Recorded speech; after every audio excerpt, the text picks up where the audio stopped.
Dragon Masters, number 19, Wave of the Sea Dragon by Tracey West. Chapter 1, The Wizard in the Bubble.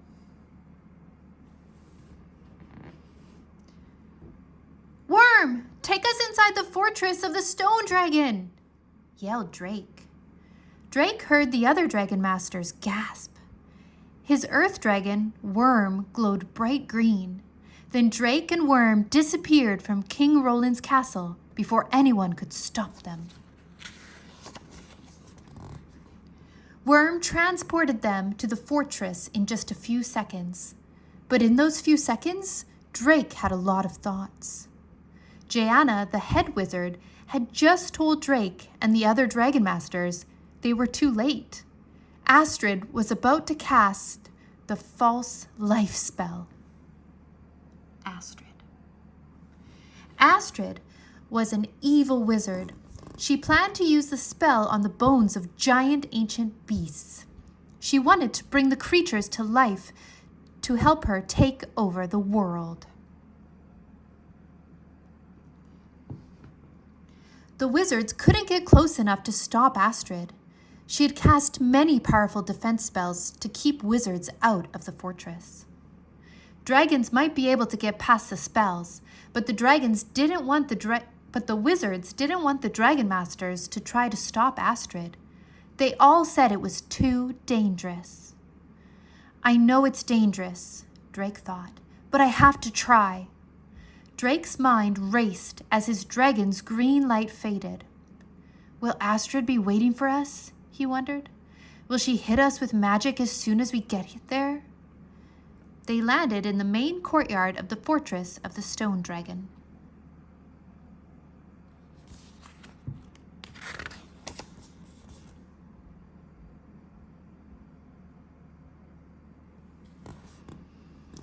We did it, Drake thought. Worm and I made it past Astrid's defense spells with no problem. Drake did not see Astrid, but he saw his friends. Casper and his stone dragon Chaka looked like gray stone statues. So did Mina and her ice dragon Frost. Drake, Casper, Mina, and their dragons had tried to stop Astrid before. She had turned them all, except Drake, into stone. Worm had found a way to break free, but the others were still statues. Drake almost started to cry, but he stopped himself.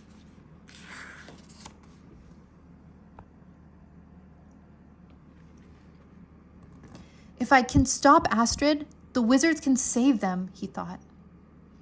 Then he spoke to Worm. Can you sense Astrid? Where is she? He whispered. Drake's dragonstone glowed as he heard Worm's voice inside his head. She is in the garden of the beasts. They slowly walked across the courtyard. The tall stone walls of the fortress rose high above them. Drake and Worm kept close to the walls so Astrid wouldn't see them coming. Drake tiptoed to the opening that led to the garden of the beasts. His heart beat quickly as he peered inside. Enormous bones were scattered across the sand. Astrid floated in the air inside a red bubble. Her legs were crossed and her eyes were closed.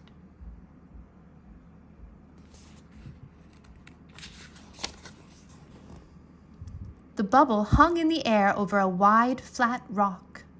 On top of the rock, Drake saw the spell ingredients.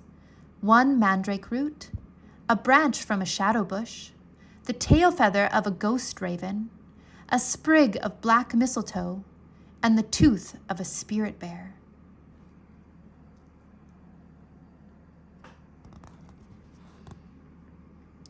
She cannot cast the spell without all 5 ingredients, Drake thought. So if I can steal even one of them, I can stop her. Chapter 2, My Spell. Drake spoke to Worm inside his head so Astrid wouldn't hear. It looks like Astrid is in a trance. She must be starting to cast the spell. I'll sneak up and steal as many of the ingredients as I can, Drake said. Watch Astrid. Warn me if she opens her eyes. Be careful, Drake, Worm replied. Drake nodded. He ran into the garden of the beasts. He dashed toward the flat stone. Astrid's bubble floated over his head. He reached out to grab the ingredients. Before he could touch anything, he heard Worm's voice in his head. "Drake, we've got to leave now." Drake grabbed what he could, the branch of thorns. Green light flashed as Worm transported into the garden of the beasts. Then Drake heard a shriek above him. "My spell!" He looked up to see the bubble pop. Still floating in the air, Astrid pointed a finger at Drake. Sparks sizzled on her fingertip. "You and your dragon will not get away from me again," she yelled. Chapter 3. Don't touch the thorns. Drake dived and touched Worm's tail with his free hand. "To Bracken, Worm!" Drake yelled. Whoosh! Worm transported them away. Drake blinked. He and Worm were back in the underground training room in Bracken Castle. "You shouldn't have gone to the fortress by yourself, Drake," scolded Griffith. The white-haired wizard trained Drake and all of King Roland's dragon masters. "Astrid could have done something terrible to you," said Jaina.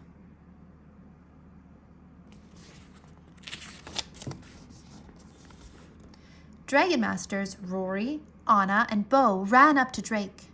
Eiko, the dragon mage, followed them. Behind them stood the new dragon master, Opeli, with her lava dragon, Ka. Opeli's eyes were wide. Anna hugged Drake. "I'm so glad you're safe." "Wow, Drake, you didn't listen to Griffith," Rory said. "That's something I would do."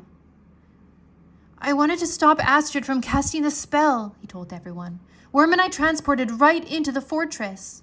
I tried to steal the spell ingredients, but all I got was this." He held up the branch from the shadow bush, which was dotted with sharp thorns. "Be careful with that, Drake," Jaina warned. "Don't prick yourself." "What would happen?" Bo asked. "If you prick yourself with a thorn, you become a shadow," she explained. "That is why it is called a shadow bush."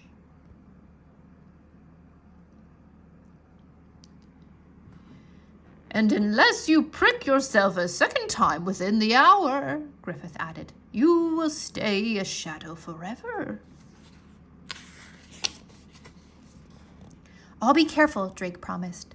"Can Astrid cast the spell without the branch?" Griffith stroked his beard. "No, she needs all 5 ingredients." Drake sighed with relief. "Then I'm glad Worm and I went to the fortress," he said. "Maybe it was wrong, but at least we stopped her." "Can't she get another branch?" Eiko asked. "The branch must be taken on the night of a full moon," Jaina replied. "That is more than 2 weeks away." "That's good news," Drake said. 2 weeks gives us plenty of time to find a sea dragon and a wind dragon. Anna had found a way to reverse the false slave spell. The powers of 3 special dragons were needed to break the spell. Drake and Anna had already found the first dragon, a lava dragon. Now the dragon masters needed to find a sea dragon and a wind dragon. "Think, Drake," Griffith said. "Does Astrid know where you transported to?" "I don't—" Drake began, but then he stopped. His mind replayed his escape from the fortress. "To Bracken, Worm!" he had yelled. "I think she knows," Drake admitted. Griffith frowned. "Then we must prepare," he said. "Astrid will not wait 2 weeks. She will come here soon, looking for that." He pointed to the branch in Drake's hand. Chapter 4. Keep it safe. "I will find some wizards who can help protect the castle," Jaina said. She snapped her fingers and disappeared. "Should we ask King Roland's soldiers to guard the branch?" Anna asked. Drake shook his head. "I've seen Astrid use dark magic to control soldiers. It's safer with us."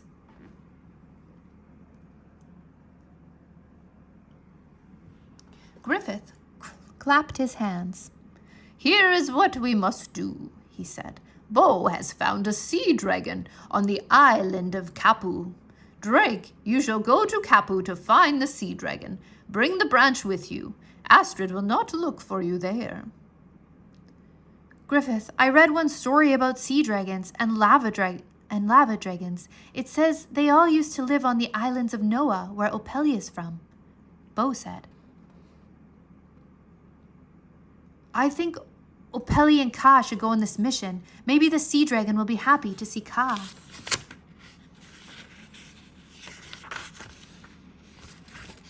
Opeli looked up at her orange lava dragon and nodded. "Yes, Kapua is far from our islands. It will be exciting to go there." "Excellent plan," Griffith said. "Bo, you and Shu shall go too." "Anna and I will stay and protect the castle," Rory said. "And we'll try to find out where the wind dragon is," Anna added. Bo ran off. "I will get Shu," he said. Griffith handed Drake a map. "This is where you will find the sea dragon," he said.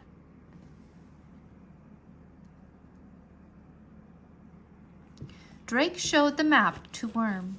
"Got it?" he asked. Worm nodded. "Yes." Drake tucked the map and the branch into his pocket. His hand brushed against his magic mirror. The mirror let him communicate with Griffith from far away. Bo walked back into the training room with a blue dragon with shimmering scales. "Drake, please ask Worm to transport you all right away," Griffith said. "Return here with the sea dragon. This is our best chance to stop Astrid." Drake, Bo, and Opeli touched Worm. Bo and Opeli each put a hand on their dragons. Worm transported them all in a flash of green light. Chapter 5, Manawa.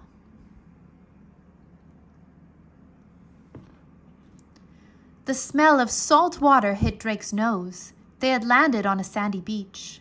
They were in a cove shaped like a half circle. Drake noticed plants he'd never seen before. There were tall trees with skinny trunks and bushes with purple flowers. A hill rose up behind them, and Drake saw the straw-colored roofs of homes there. "This place reminds me of my island," Opeli remarked. Bo looked around. "I do not see a sea dragon or a dragon master," he said. "A dragon master? Is that someone who connects with a dragon?" a voice asked. A young girl stepped out from the trees.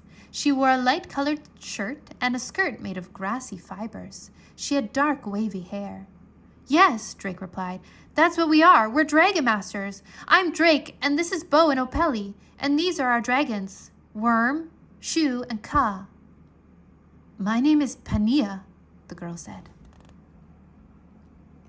"You are not afraid of dragons?" Opeli asked. Pania smiled. "Why would I be afraid of baby dragons like yours? They're so cute." "Our dragons aren't babies," Drake said, "and we are here on an important mission. We're looking for the dragon master of a sea dragon. Can you help us?" "Yes," Pania said. "You need my brother, Manawa. Follow me." They followed Pania along the shore and across the cove. A boy their age stood on top of a boulder with his hands on his hips. He wore a skirt like the one his sister wore, and his curly dark hair was streaked by the sun. Around his neck he wore a green stone. It looked like an ahi stone, the same one Opeli wore. "Brother," the girl called out, "meet Drake, Bo, and Opeli."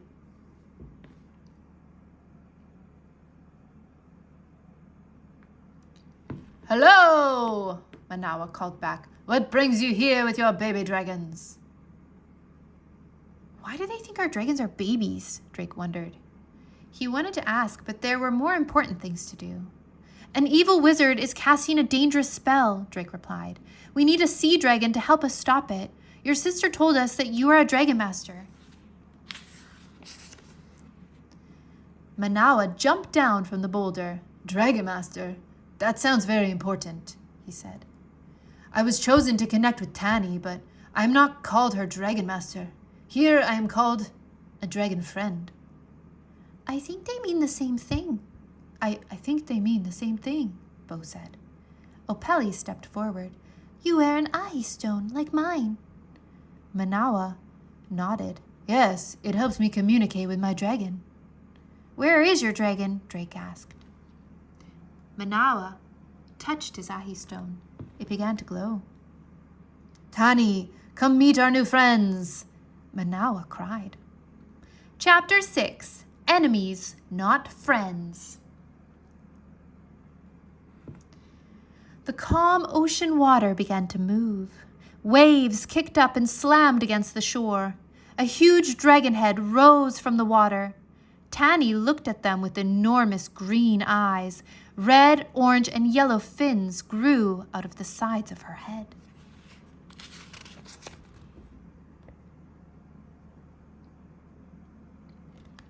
Wow! Opeli exclaimed. Tani is such a beautiful dragon. Tani's body came out of the water. Orange and red scales covered her back. Her belly was smooth and white. Drake gasped. The sea dragon was at least twice as big as Worm, Shu, or Ka. Manawa turned to his sister.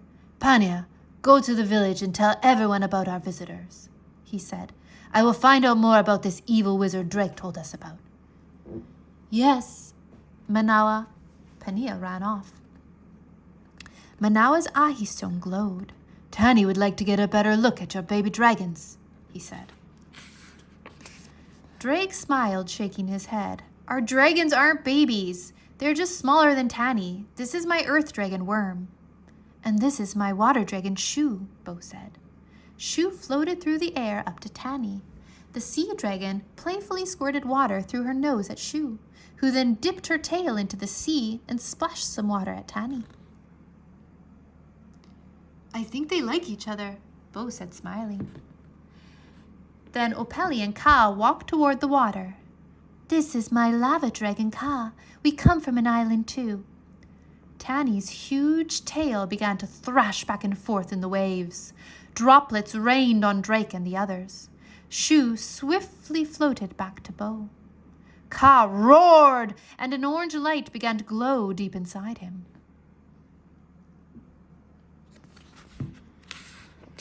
What's happening? Drake asked.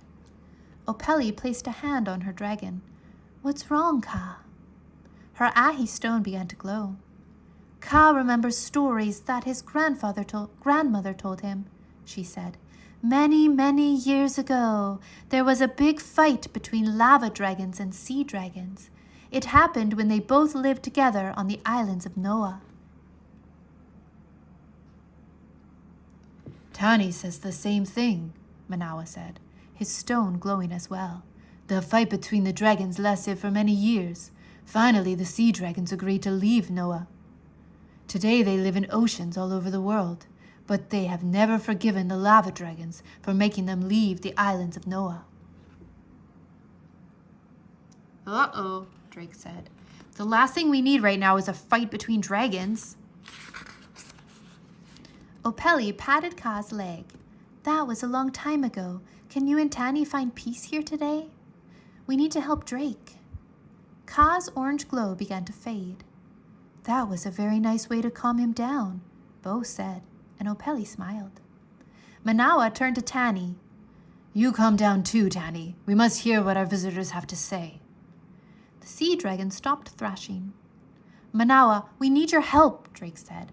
Like I said before, an evil wizard named Astrid is trying to cast a dangerous spell. We will need 3 dragons to break the spell. One of them is a sea dragon.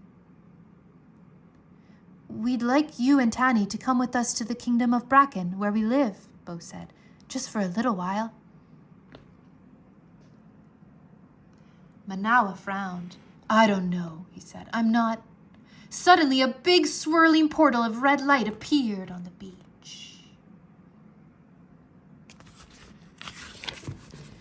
Chapter 7. Astrid attacks. A red-headed wizard stepped out of the portal. Astrid! Drake yelled. Tani, attack! Manawa cried. Drake spun around. No, he yelled. Astrid can steal dragon powers. Manawa frowned as he held up a hand to stop Tani.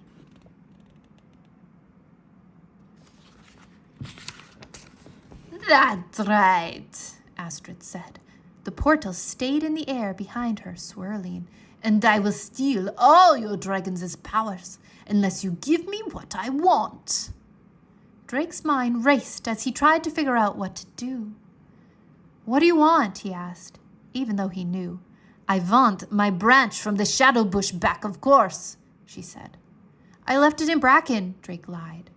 Astrid laughed. The sound reminded Drake of a cackling crow. Do you really think you can fool me, little boy? She asked. When you stole my branch, I asked my gazing ball to find it. I know it's here with you. Maybe a little truth spell will loosen your tongue. She pointed at him. Red magic sparked from her fingertips. Drake had an idea. He quickly stuck his hand in his pocket and felt for one of the thorns. Then he pressed his finger against it. Ouch!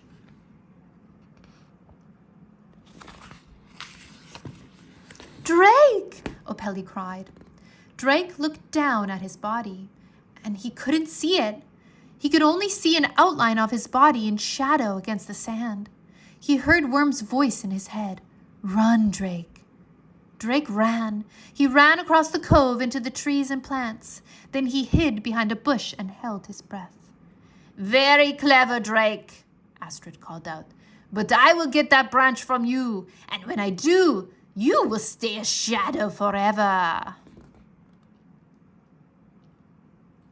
Chapter 8. A Hard Choice. Drake patted his arms and legs. Weird. Even though I look like a shadow, I still feel solid, he thought.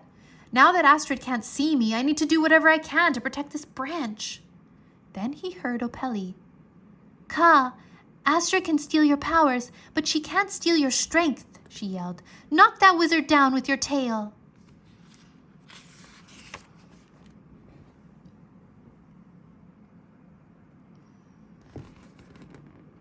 Good idea, Bull cried. Shoo, help Ka, just don't use your powers. Astrid spun around and saw the lava dragon stomping toward her. Shoo came from another direction, riding the air current. You won't stop me so easily, Astrid cried. She raised her hands to start a magical attack. Tani dived under the waves. Her tail shot up out of the water, sending a foamy wave onto the shore. It splashed on the dragons and knocked Astrid off her feet. Drake reached out to Worm with his mind. Worm, if you can sense where I am, come find me, Drake said. Transport us back to Bracken. We'll leave the branch there so it'll be safe. Then we can return and help the others. I can't find you, Worm replied, and he began to crawl across the sand. But before Worm reached Drake, Astrid jumped to her feet. She floated in the air away from Shoo and Ka. Astrid pointed at Manawa, Opeli, and Bo. You know how strong my magic is, Drake, she said. Give me the branch. If you do not, I will zap your friends' dragon stones. They will no longer be able to control their dragons. I will attack the dragons and they will use their powers to defend themselves. Then I will capture those powers. Drake froze. He knew what Astrid could do with stolen dragon powers. He had seen her breathe fire like a fire dragon. He had seen her turn living beings into stone like a stone dragon. If I don't do what Astrid wants, it will be bad. She will have the powers of a lava dragon, a sea dragon, and a water dragon. He shivered, thinking about all the damage Astrid could do. If I give her the branch from the shadow bush, she'll leave us alone, Drake thought. But then she'll also be able to finish the false life spell. What should I do? Chapter 9. Tricked! Drake stepped out into the open. His shadow moved across the sand. How can I trust you? Drake asked the wizard. Astrid located the sound of his voice, her eyes fixed on his shadow. Give me the branch, she said, as she floated over to the still swirling portal. I'll go right back to Navid and finish my spell.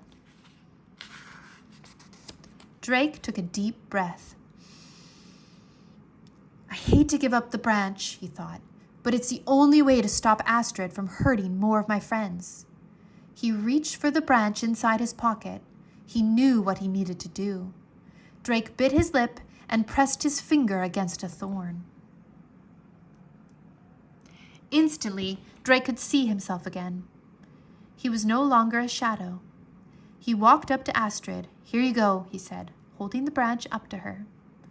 She took it from him and tucked it into her belt. A huge grin spread across her face. Oh, you sweet, trusting boy, she said. Magical energy crackled from her fingertips. Astrid pointed at Bo. Red light streaked from her fingertips and hit the boy's dragonstone. The stone turned black. Zap! Zap! She hit Opeli's and Manawa's ahi stones next. They turned black too.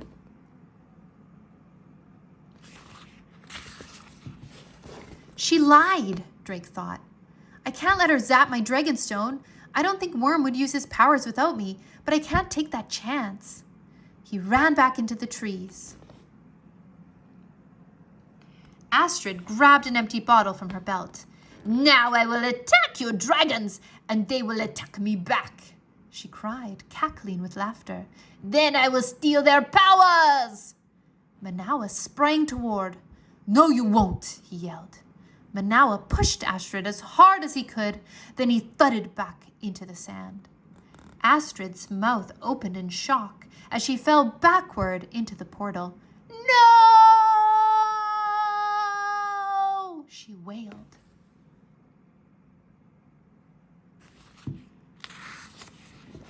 Chapter 10, Fire and Water.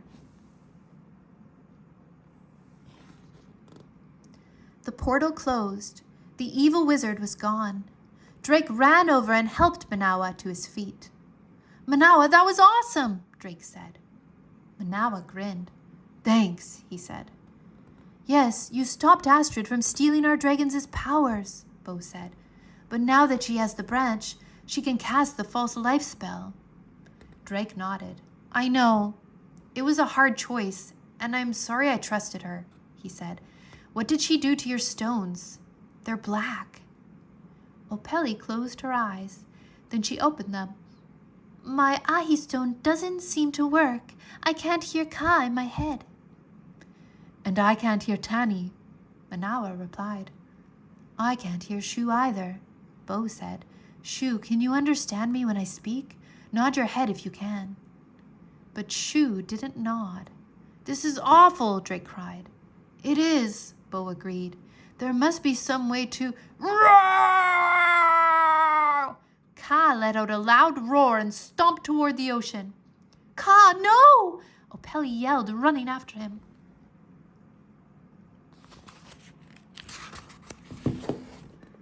Tani raised her head out of the water. Manawa ran to the water's edge and waved his arms. Be calm, Tani, he begged. Drake turned to Bo. They remember the fight from long ago. Now that Manawa and Opeli can't keep them calm, Ka and Tani are going to battle. No, Tani, Manawa called out. You do not need to fight this dragon. Ka let out another earth-shattering roar. His body glowed orange, and he aimed a stream of hot lava at Tani. The sea dragon ducked under the waves. Then Tani's head emerged, and her body glowed turquoise. A huge glowing wave rose up behind her, and then splashed down on Ka.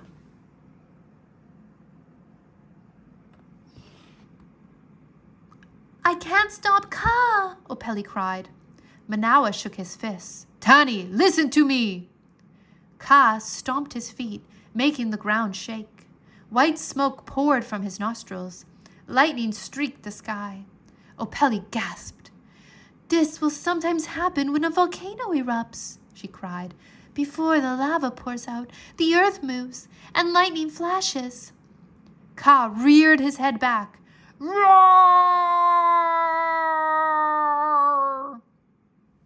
Ka spewed another stream of hot, bubbling lava from his mouth.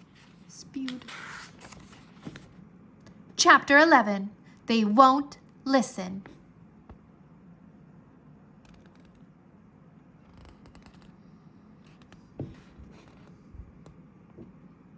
The boiling hot lava almost hit Tani, but the sea dragon dived under the water. The lava quickly cooled. "Ka, enough!" Opeli cried. "Tani is not your enemy." Ka roared again and stomped his feet. Opeli shook her head. "He won't listen. He doesn't understand me." "Tani doesn't understand me either," Manawa said. "Can I ask Worm to communicate with your dragons?" Drake asked. "Let's see what Worm can do," Manawa replied. Worm had heard Drake. "I will do my best," he said. "I will begin with Tani." Worm moved close to the edge of the water. His body glowed green. Tani continued to duck and thrush. "She is very angry," Worm replied. "Tani says that sea dragons vowed to live in peace when they left the islands of Noah.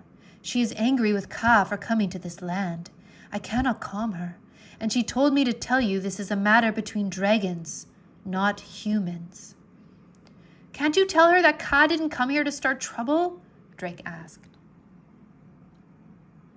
Worm shook his head. "She is too angry to listen to reason." Drake looked out at the ocean. Tani had stopped thrashing, but her body was glowing turquoise. She swam away from the shore. The waves followed her, uncovering the sand below. "Is she leaving?" Drake asked. Manawa's eyes were wide. "No," he said. "She is preparing to use her strongest power. We are all in danger."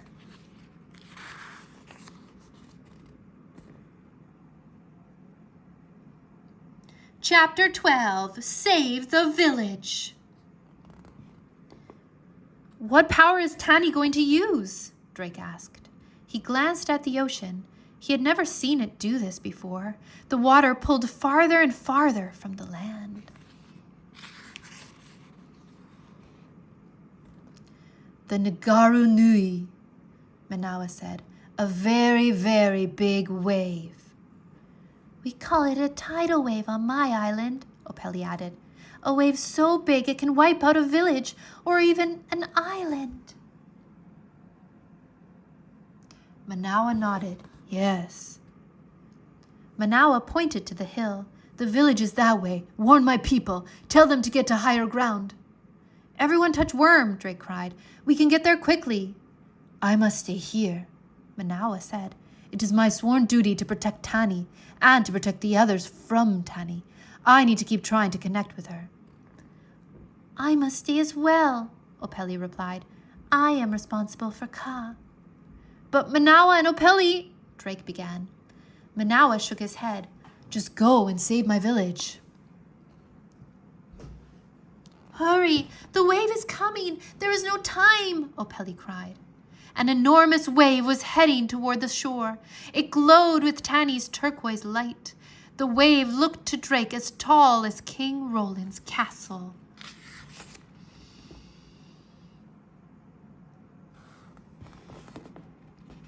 "Bo, touch Worm and Shoe," Drake said. And Bo quickly obeyed. Drake put a hand on his dragon. "Now, Worm, transport us to the village." Worm transported them right away. They landed in a village filled with huts that reminded Drake of his village in Bracken.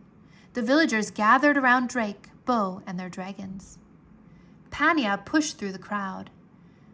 "See, I told you," she said. "Baby dragons." Bo stepped forward.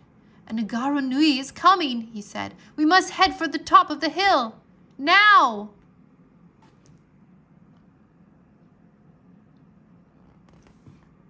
"Wait, where is Manawa?" Pania asked. "And your other friend, Opeli?" Drake gazed out toward the ocean. He could see the enormous wave getting closer and closer. Manawa bravely stood on the rock with his hands on his hips. Opeli stood on shore, while Ka roared and stomped his feet on the sand. Worm, we have to get them to safety, Drake said. I know, Worm agreed. Bo, we'll be right back, Drake said. Help the villagers get away. Then Drake touched his dragon, and they transported back down to the shore. Chapter 13, The Big Wave. Drake and Worm landed on the shore next to Opeli and Ka. The sound of the approaching wave roared louder than any dragon. Manawa, get down! Both of you! Touch Worm! Drake yelled over the roar of the wave. We have to get out of here! Suddenly, Worm's body began to glow. He moved away from the Dragon Masters and faced the tidal wave. Worm, what are you doing? Drake cried. The glow exploded from Worm's body in a shower of green light. The light hit the bright turquoise wall of water.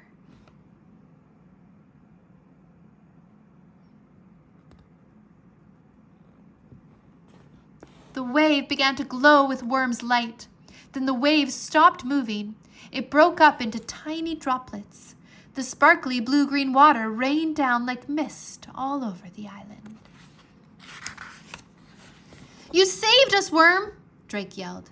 The glow faded from Worm's body, and the dragon collapsed on the sand. Drake ran to his side.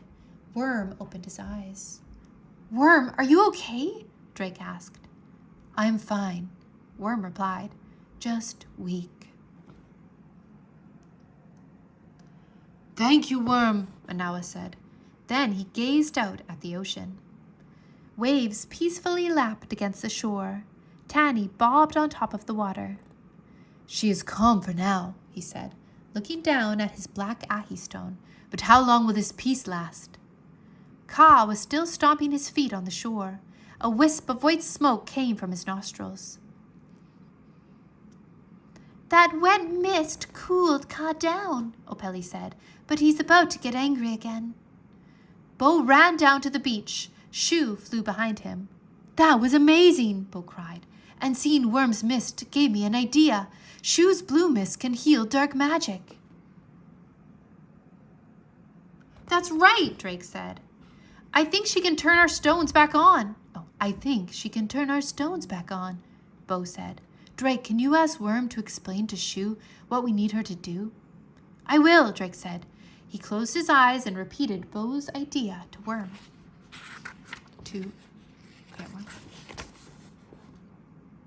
Worm still looked weak, but the earth dragon nodded and closed his eyes. His body glowed green as he communicated with Shu. Manawa, Opeli, stand next to me, Bo cried, and the two dragon masters ran to join him. A moment later, Shu's body began to glow, a soft blue. She opened her mouth and a pale, misty blue cloud came out. Chapter 14, Peace at Last. Shu's blue cloud floated through the air. Her healing mist rained down on the 3 black stones. I hope this works, Drake thought. The black slowly faded from the stones. Within seconds, the stones returned to their original green. Thank you, Shu, Bo said, patting his dragon. A moment later, Bo's dragonstone glowed brightly. He smiled. Shu can understand me. Opeli's ahi stone began to glow, and so did Manawa's. I can hear Ka in my head again, Opeli said, smiling. He said he missed being connected to me. I can hear Tani too, Manawa announced. She did not like being without a dragon friend either.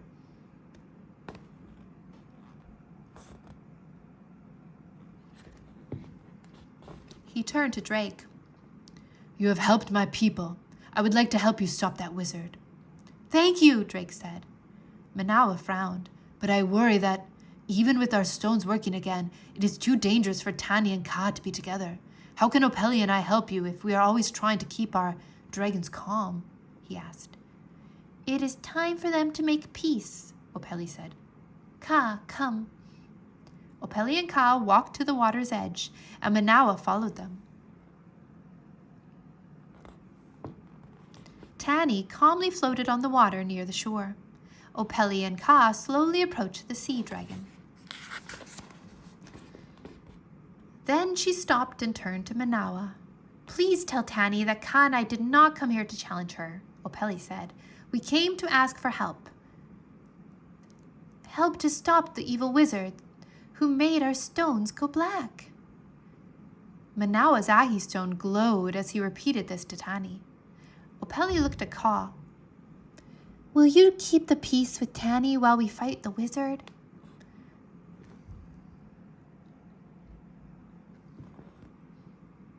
Ka roared and Opeli smiled. He said yes. Tani, Ka will not fight you. Will you promise to do the same? Manawa asked. The sea dragon nodded her shaggy head. There will be no more fighting, Manawa announced. Opeli smiled. She climbed onto Ka's tail. Her ahi stone glowed. Ka lifted his tail over the water. Opeli reached out and touched Tani's face. Thank you, she said. This is great, Drake said.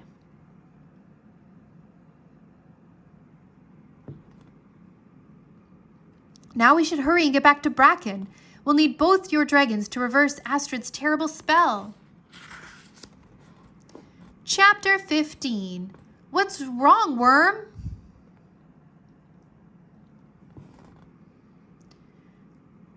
Manawa, you're okay, Pania cried. She ran onto the beach and hugged her brother. Several villagers streamed behind her. A man and woman emerged from the crowd and approached Manawa. Father, mother, Manawa cried. So much has happened. An evil wizard took away the power of my ahi stone. Tani created a Nagarnui, and this dragon, Worm, saved us all. He pointed to Worm, who was still curled up on the sand. Drake stepped forward. I'm Drake, Worm's Dragon Master. We need Manawa and Tani to come with us to help us defeat the wizard. Manawa's father nodded. As a dragon friend, Manawa must protect the world from evil. Manawa's mother hugged him. How long will you be gone? Just a few days, Drake replied. We can get to my land Bracken quickly, and then we need to find one more dragon and create the counterspell. Drake turned to Manawa. To transport to Bracken, we all need to be connected to Worm. You just need to touch Worm with one hand and Tani with the other. Can she leave the ocean? Manawa nodded. She can. His ahi stone glowed, and Tani crawled onto the shore. Dark eyes widened as he took in the huge size of the sea dragon. Some villagers had approached Worm and were gently petting and thanking him. Worm was sitting up and he looked better. Can you please transport us to the Valley of Clouds? Drake asked. I'm not sure Tani will fit inside the castle. Worm nodded. Drake touched Worm. Ready? He said. Worm began to glow a very soft green. Drake closed his eyes, preparing to transport. Nothing happened. He opened his eyes. Worm's glow had faded. Worm, what's wrong? Drake asked, his tired-looking dragon. I am too weak, Worm replied. I cannot transport. Chapter 16. A Feast. Oh no, Drake cried. Nothing like this has ever happened before. Is Worm all right? Bo asked. I'm not sure, Drake said. How are you feeling? Drake asked Worm. Tired, Worm replied, but I think I'm getting stronger. Just then, Drake remembered the magic mirror. Let me ask Griffith if there's anything he can do. Drake took the mirror off his belt. He looked into it. Griffith, are you there? He asked. The glass in the mirror swirled, and the wizard's face appeared. Drake, have you found the sea dragon? Yes, Drake said, but a lot of things have happened. Drake told Griffith everything. And now Astrid has the branch from the shadow bush, Drake finished, and Worm can't transport.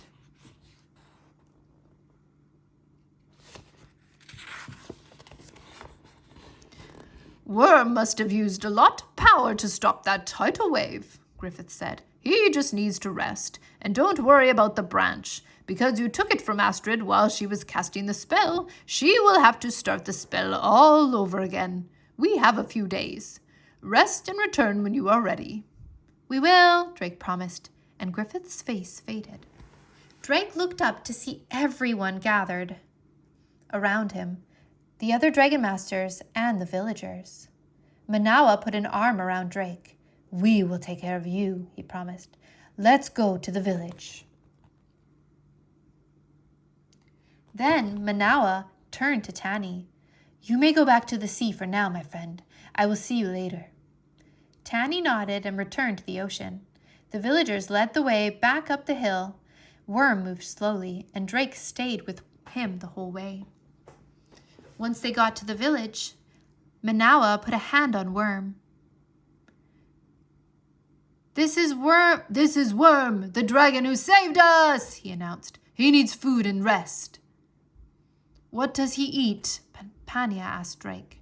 He likes all kinds of fruit, Drake replied, and vegetables.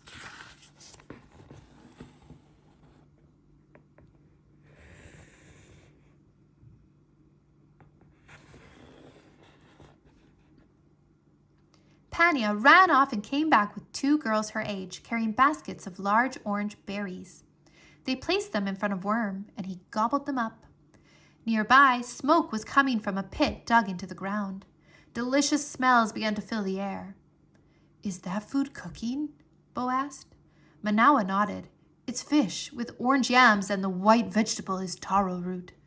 It smells delicious, Drake said, and Manawa nodded. When the food was ready, the villagers and Dragon Masters feasted. Drake ate every tasty bite. After the feast, the dragons slept on beds of grass that the villagers had made for them. Manawa's parents set up sleeping mats for Drake,